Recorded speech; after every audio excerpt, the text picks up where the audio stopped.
The fight clock is brought to you by Modelo.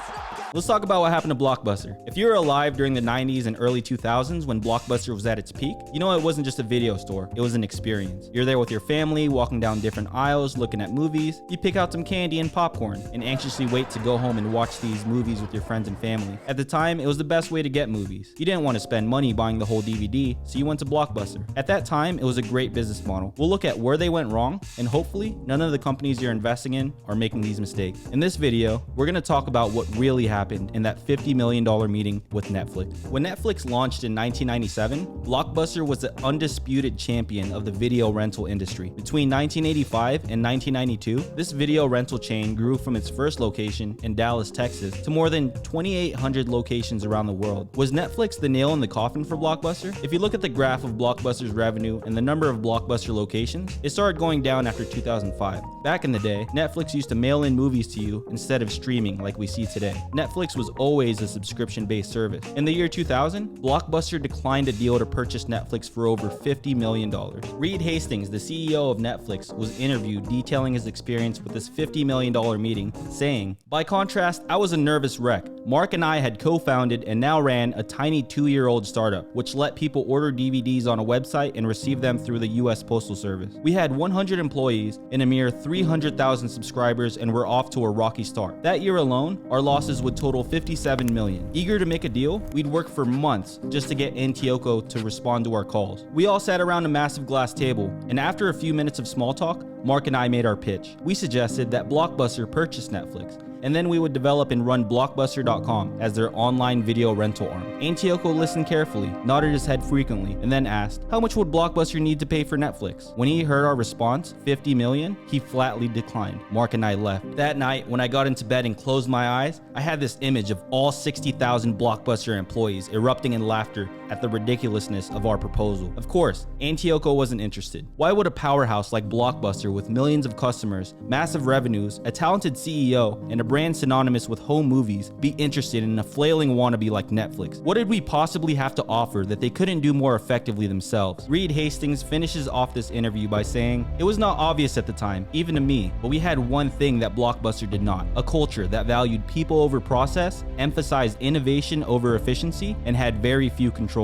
Our culture, which focused on achieving top performance with talent density and leading employees with context, not control, has allowed us to continually grow and change as the world and our members' needs have likewise morphed around us. Netflix is different. We have a culture where no rules. Right around the same time, they entered a deal that involved streaming video on demand with Enron. Yeah, that's right, Enron. If you didn't know, Enron was an American energy company that screwed over its shareholders with a massive fraud case. After Blockbuster signed this deal, Enron filed for bankruptcy and went down as one of the biggest frauds in history. It seems like Blockbuster was in a devastating downward spiral, but they were very persistent in making a comeback. In 2004, they eliminated late fees. Forbes describes Blockbuster's reliance on penalizing its patrons in the form of a late fee as the company's Achilles heel. When Blockbuster did finally address the issue, the cost of dropping late fees from their model amounted to a loss of $200 million. This screwed them over because most of their profit at the time actually came from late fees. In 2006, they launched Blockbuster Total Access, which allowed online subscribers to return DVDs to Blockbuster's locations and exchange them for another video for free. That didn't end up working. They also tried Blockbuster Express, which was like a DVD rental kiosk like Redbox. In 2010, Blockbuster went bankrupt. Dish Network bought Blockbuster soon after, but they didn't really do much with it. Around the time, the service that Blockbuster provided was useless. We don't really blame Blockbuster for not taking the deal because there was no real way to know that Netflix was going to be the biggest streaming platform in the world. So what have we learned here? Opportunities like that don't come very often. This is a classic story of David and Goliath. David and Goliath is often referenced as a moral lesson of how underdogs can overcome the odds and be successful. One thing that Reed Hastings had was a huge vision that he never quit on, no matter how hard the circumstances got. One thing to keep in mind is that Netflix started in 1997 and didn't become profitable until 2003. If there's a business you're working on right now that's still in its early stages and you feel like quitting, don't. That's a sucker move. See it through. You see what happened in Netflix? It's worth over $490 a share with a market cap of $218 billion. What companies do you see today that may not be here in 10 to 20 years? What companies are just starting off that may take their place? place. I hope you guys enjoyed this video. I want to leave it off with a few quotes. Charles Darwin said, "It is not the strongest of species that survives, nor the most intelligent. It is the one that is most adaptable to change." Also, this quote from Confucius, "Adapt or get clapped." I'm just kidding. I don't think he really said that, but anyways, you get the point. What's your next $50 million